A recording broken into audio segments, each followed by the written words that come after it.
Today may turn out to be a little bit more of an unusual day than normal. Let me explain. But before I get into that, this zucchini bread that my mom baked, delicious. For those of you that have been subscribed to us for a while, you know that we bought this house not too long ago, and we rent it on Airbnb. If you are new, welcome to the Hallyu Back household. We have an Airbnb right next door to the house that we live in, right here.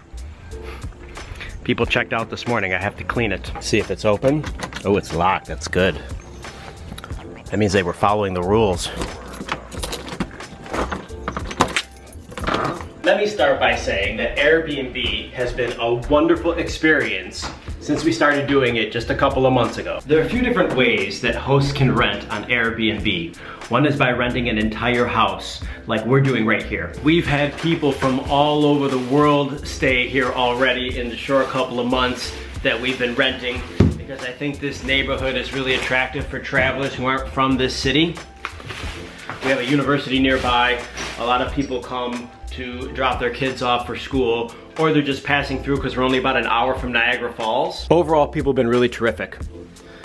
These particular people separated the recycling bottles and paper from the trash, which is extra nice and makes my job easy. The people that left this morning are examples of exemplar guests. Check this out. It looks like they used all 3 beds in the house, including this one, which they made, and took the sheets off of and put all of the dirty linens in here for me to clean, which makes my job extra easy. See, they took the sheets and pillowcases off of this bed too, and they probably did the same thing in here.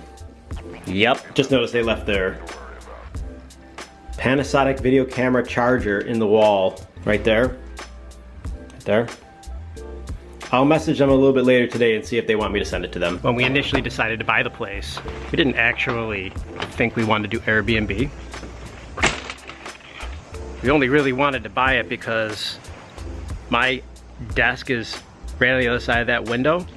And so I didn't want to chance some sort of family moving in here that had a lot of kids with a lot of noise, because I do a lot of editing there on the computer. And a little background, this house sat empty for 8 or 9 years, most of the time that Steph and I lived in Korea. So it was in kind of rough shape, and the owners really cleaned it up prior to putting it on the market. But once we started doing Airbnb, it's exceeded our wildest expectations. So here's where the bad news comes in. There's actually 2 parts to the bad news. Part 1 is that the city inspector, Code Enforcement Officer James Demps, came by twice already last week. Last Thursday he came by unannounced, and last Friday he came by again unannounced. Both times we had the same set of guests staying in here. He spoke to the guests on Thursday, and I didn't really find out exactly what happened, because my priority is making sure that the people that are staying have the most comfortable environment possible. And so when she messaged me to tell me that the gentleman came by, I just wanted to make sure that everything was okay with her. So I didn't really inquire what they spoke about, which I think was the right approach. I was a little confused as to why he came by 2 days in a row though, since clearly this is not an emergency. And I'm thinking that he might come by again today. The reason why he came by is part 2 of the bad news. We have a really, really nasty neighbor. Have you ever worked hard at something and then it ends up being more successful, mostly because of your hard work, and then someone else who's a hater has to come by and try and pop your bubble? Well, that's exactly the situation here. Let me give you an example of what I'm talking about. When we have people arrive for the Airbnb, they have to park on the street, and street parking is free. Well, a lot of times they're coming from out of town, and it's actually quite confusing to park on this street. And even though I do explain it in messages back and forth, sometimes people arrive, and even when they're slightly confused, this lady comes to her door and she must engage them by explaining or trying to just talk to them and find out if they're dangerous or if there is some sort of threat because she sees all of this traffic coming in and out of this house and she doesn't understand what it is. Do any of you remember the vlog where the people from Belgium stayed overnight and there was a case of beer in the kitchen the next day? Overall, downstairs looks good. Dishes are done. And the only thing I see that they left is an empty case of Molson Canadian. Those were 4 awesome guests, by the way. They barbecued, they had a fire, they stayed up late, they probably drank a little too much, but that wasn't the issue at all. The next morning, the crazy lady found their trunk open because they forgot to close it, and she knocked on my door and she was really nasty with me. The craziest part about the Belgian staying is that afternoon when the lady must have came home from work, from her car in front of our house before she even pulled into her driveway, she was screaming at our house. Steph and I were in the studio at the time getting ready to film a Top 5 Friday, and we heard a lady screaming from her car. I looked out the window and I said to Steph before I looked, she's not screaming at our house, is she? And then when I peeked my head out the window, she goes, yep, I see you up there. She was screaming a whole bunch of things that day. I don't remember exactly what she said, but it was something like, they're running an illegal operation there, which is totally not true. Actually, this is her house right here. So you can see it's directly across the street from this one. Anyways, what I thought I would do in that situation was go over and knock on her door and explain what we were doing. Set her mind at ease, let her know that we were doing short-term rentals with the White House behind me and that there were going to be people coming in and out. We spoke for about 20 minutes. She was really, really hard on me and I was super nice to her. And I figured by the end, when we left cordially with each other, I even gave her a card telling her that we make YouTube videos for a living, so that way she would be more familiar with what we do at our house since we're here a lot. And we actually shook hands and said goodbye, and I thought that would be the end of it. Boy, was I wrong. The very next set of guests after the Belgians were a Chinese couple. They were from China with a rental car. And when they parked on the side of the street facing the wrong way. So she yelled out at them to explain how to park. And I watched the whole thing unfold, even though I had explained in the messages to him how the parking should go. And I just think people from out of the country are still very unfamiliar with certain rules that change as you go from state to state, city to city. The only thing I could think of in my mind when that was happening was, please don't talk to them. Our neighbor Sierra, who lives on the other side of this house, on this side of the street, is one of the nicest, sweetest, most ideal neighbors anyone could ever ask for.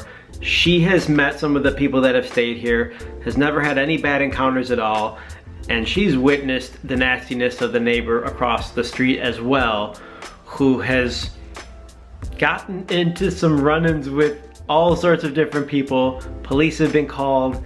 It's just ugly, y'all. The whole situation is kind of worrisome because Steph and I really like living here and we like the house that we live in, and nobody else in the neighborhood seems to mind at all what we're doing because it's all 100% legal. And everyone who stayed here has been really, really nice for the most part, with the exception of that one party that stayed that broke the blinds.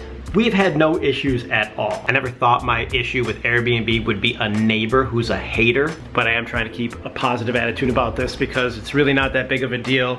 The code inspector comes by, James. I'm gonna be very open to hearing what he has to say. If there's anything with this house that is not up to code, Steph and I will do our best to fix it as soon as possible. We are law-abiding citizens. We want to do everything properly and legally. That's the way that I conduct my life, and I just want things to be okay for the guests when they come, because if you go onto our Airbnb listing, we've had nothing but positive reviews, and I get messages from people all the time saying they love the house, it's charming, it's a great space, and it's reasonably priced. And I think that's why we've had a lot of people staying here, and I think this lady just likes looking out her window a lot and messing with people that she doesn't know. Why else would she do it? I just got a notice in the mail saying that this property over here, our Airbnb, is in violation of the Rochester zoning ordinance. Did not know the Rochester zoning ordinance had Airbnb as part of their law. All right, let's call this guy. Hello, this is James, City, Rochester. I'm away from my desk, but your call is important. Please keep email address. If you need to schedule, I'm not at my desk. Please call 585-428-6520. Thank you. Good afternoon. This message is for James Demps. My name is Richard Lucchese. You came by my house on which I rent as an Airbnb on Thursday and then again on Friday, and I got a notice in the mail today, so I am calling about that. I emailed the gentleman. I left him a second voicemail letting him know that I emailed him, and then I called the main office where I can make an appointment, and I spoke to the lady, and she explained to me that it's possible we need to have a permit to do Airbnb here. By the way, these are some of the people that are using Airbnb in this city. I wonder if they all have permits. That's been my day so far. Look who's joined me. Hi. I'm managing. I'm a little stressed out about it, but I'm hoping that getting a permit, if that is in fact what we have to do, is not too difficult. They don't give me too much rigmarole, but we shall see. Thanks for watching. Let me know in the comments what you think about this situation too. And I'll see you next time. That's it. We're out of here. Hasta luego. Bye.